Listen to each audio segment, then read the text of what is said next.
Welcome to episode 1 of our K-pop Demon Hunters This Is What the Gospel Sounds Like podcast, where we are going to unpack some of the theology that we can find in modern things such as the most amazing movie that's came out in the summer 2025, K-pop Demon Hunters.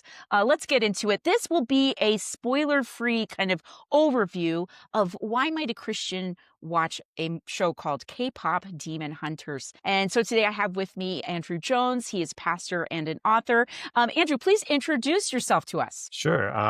I'm Andy, and I'm a big K-pop Demon Hunters fan. Sarah invited me to watch it, and I delayed for about a week or two before I actually got to it, and I regretted delaying because this was such a delightful film. I loved every minute of it.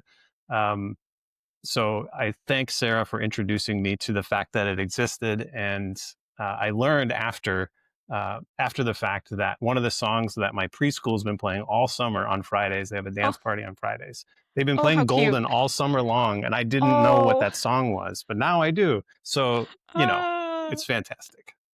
oh, that's awesome. Well, so this summer when I was actually traveling in Japan and Korea, I was actually in Japan when I got a message from one of my former students on Instagram. She had been posting a lot of K-pop stuff, and my family, we've hosted international students, Mhm. and my kind of Korean influence really hit during COVID. We got really into the K-dramas during Mm. COVID times, and so we watched Crash Landing on You, and so like the Korean drama style of like cinematography, it's so Mm. beautiful, and the storytelling is very unique. And so this was like a natural thing for me because also an animation fan. But the student had been posting things and she was basically begging me, please watch this, please watch this. Mhm. And so I watched this on my phone on the bullet train in Japan Oh, before going wow. to Korea. Mhm. And I mean, goosebumps. And so Yeah. we're going to talk about the show in general. But some Christians, they might think Demon Hunters, is this something a Christian should watch? What was your experience watching this? Because I know you've written this book, The 10 Lies That Satan Loves to Tell. We don't often talk about the devil and Satan. What did you think Mhm. as someone familiar with this kind of supernatural demon kind of movie? Yeah, that's a great question because the reality for me has been most of the time, a lot of the media that centers around demonic forces, the supernatural, and things like that is stuff that I actually do avoid. I don't Mhm. like watching horror type films like Paranormal Activity or The Exorcist or things like that. Like that to me, even when it has religious components, has been uncomfortable for me. So I tend to shy away from that because it's either usually such a type of film or TV show that deals with the demonic, either holds it up too high as something to Mhm. be I don't know what the word would be, like something to be studied or something to be too interested in. And I've always been kind of uncomfortable with that. Mhm. That's not what this is at all. Right. This is much more, this is fun. This is a fictional Mhm. world. It is not meant to make you more interested in demonic forces or something like that. Um, Right. it's very clear from how the film is portrayed, that this is a fictional world, that this is not the reality that we're actually dealing with. And I think it would be, I don't think any child or adult would be able to watch this and think that this were in any way what's really taking place in our world. So is that Mhm. helpful as I think my so. experience with that? Um, Well, and I think also, depending on if we're talking about young children, because I've had some different parents, because I've been posting about it, asking if this is appropriate for their kids. I think for some young children, it might be a little frightening because there is this kind of, violence. Yeah. They're hunters and they're fighting. So if Yeah. your kid is sensitive to that kind of thing, maybe not. But I think also it opens up good conversations about the reality also that yes, this is fictional, but one of the things I love about this movie is that, um, there's this idea of the demons existing in this world, but that Mhm. no one's really aware of their presence. And I thought that was Yeah, really an interesting take because I think, especially in our American culture and all our technology and all of our needs are being met, we often aren't face to face with the realities of the unseen temptations around us. We're deceived into thinking that there is no devil or sin sure. in the world even. And so I think this is a kind of an interesting kind of talking point where we can talk about the reality. And this is just kind of a deep dive into my own childhood. I have this very vivid memory of Sunday school, and I think I might have been in second grade. And I Mhm, happened to go to Sunday school, and we were talking about like Jesus and casting out demons. mhm, And I remember we had to write down something that we were afraid of. And it might have just been something that had been in my mind, but I wrote down that I was afraid of mhm, demons and being possessed by a demon. And I happened to leave it in my dad's office and he found it.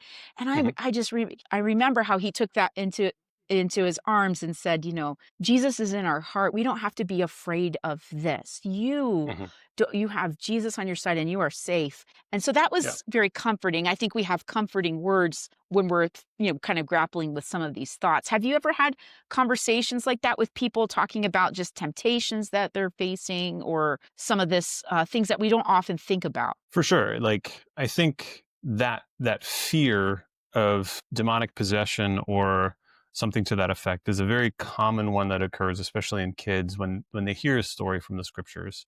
Um, but I think what you said about the film is really helpful in a connection to our world in this way, that the film portrays the demonic forces like their main weapon of attack against the people is lies, it's deception. Mm, The yes. main ways that the king of the demons, or however we want to talk about him without spoiling things, the Right. main way that he affects people is simply through lies. And I think that is a really helpful Yes, he does connection that. for our world because, at Yes. least in the Western United States, we do not see a lot of demon possession.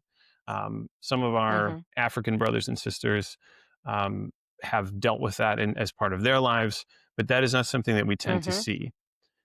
Yes, there are spiritual forces at work. Yes, there are things that I've dealt with as a pastor that I cannot explain. And yet, Hmm. lies and deception are far, far more common of things for us to interact with that are demonic forces, Satan lying to Hmm. us.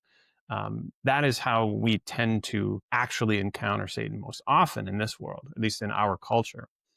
And so I think in that way, there's a lot of resonance with not only that reality of lies being the main weapon tactic in K-pop Hmm. Demon Hunters, but also the lies that are told. Like the Mm. lies that are told to the characters are the same lies that are told to me.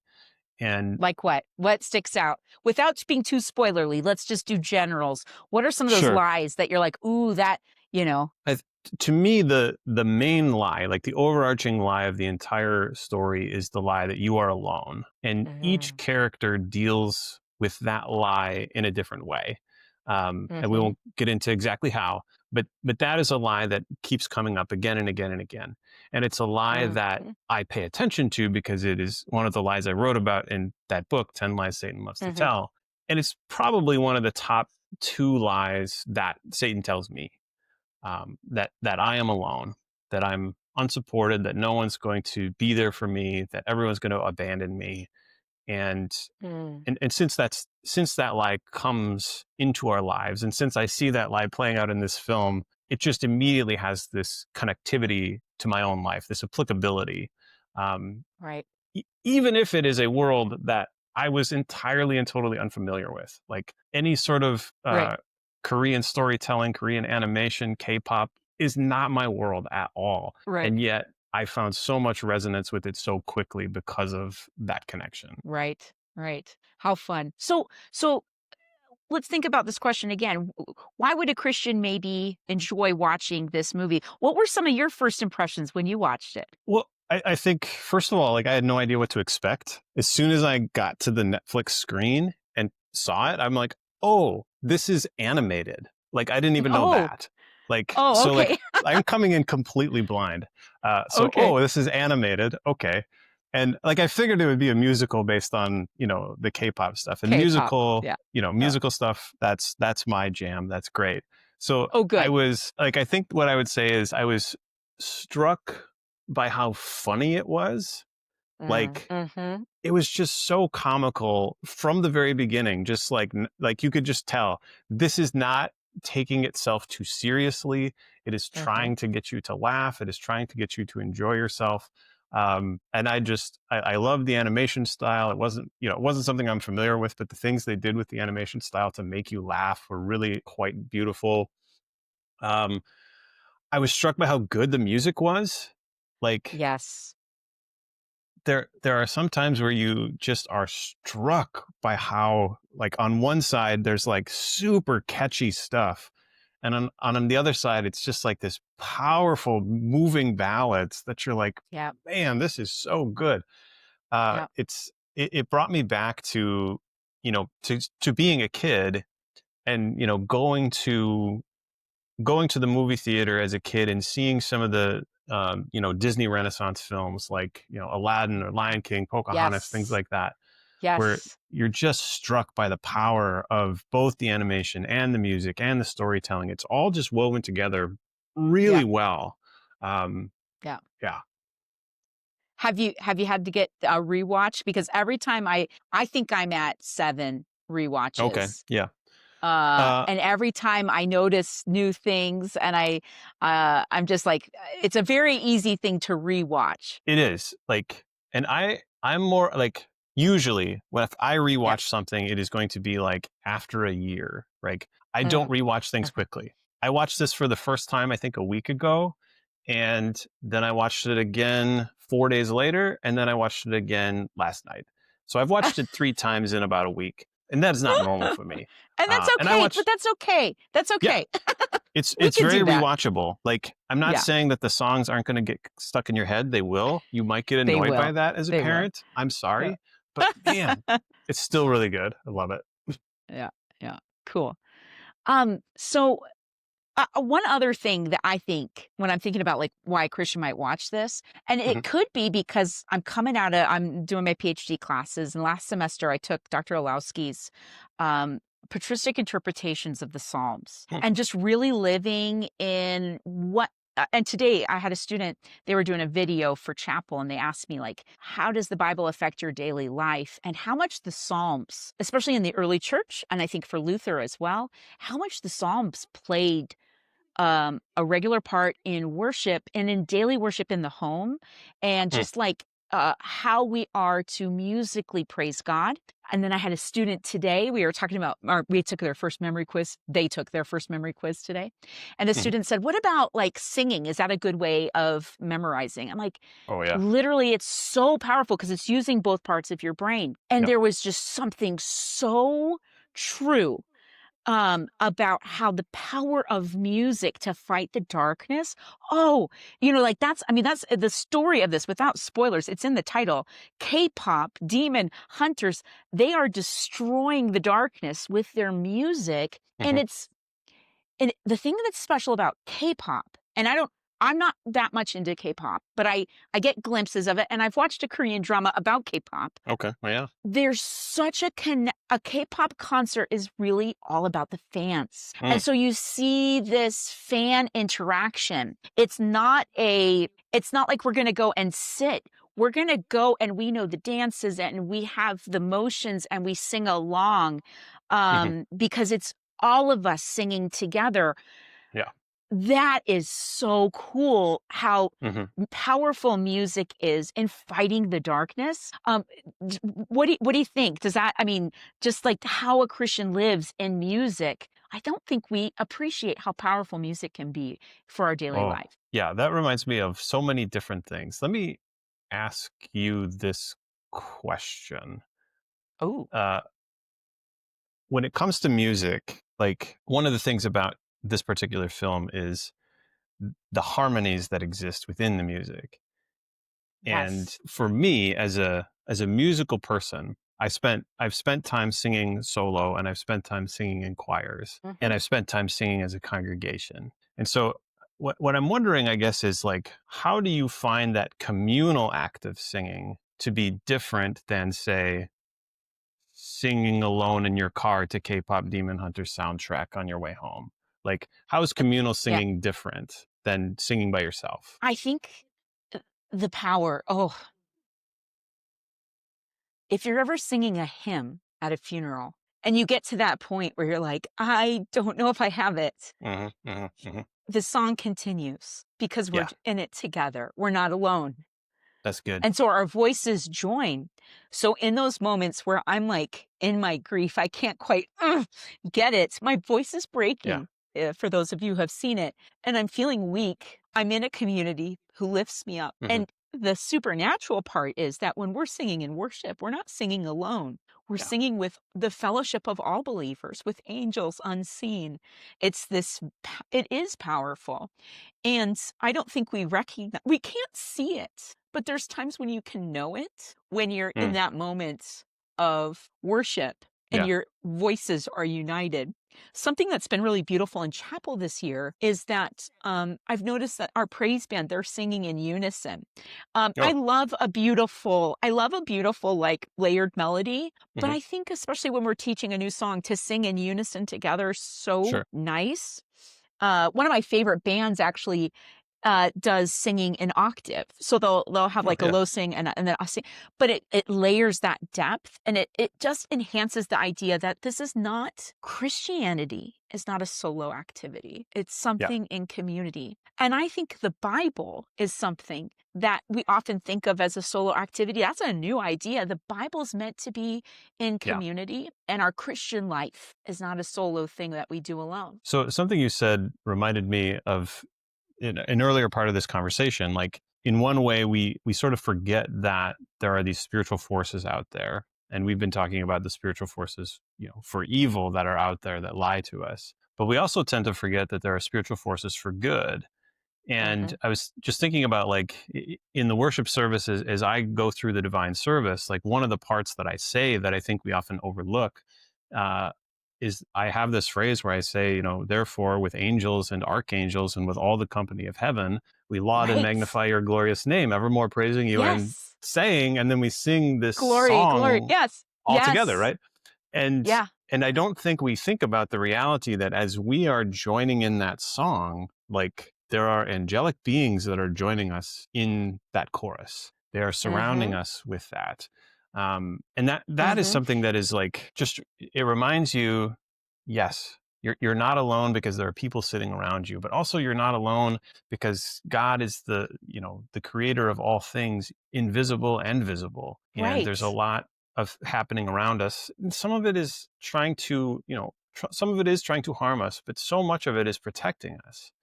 And Yes. that is good news that we have these protectors that God has made alongside of us.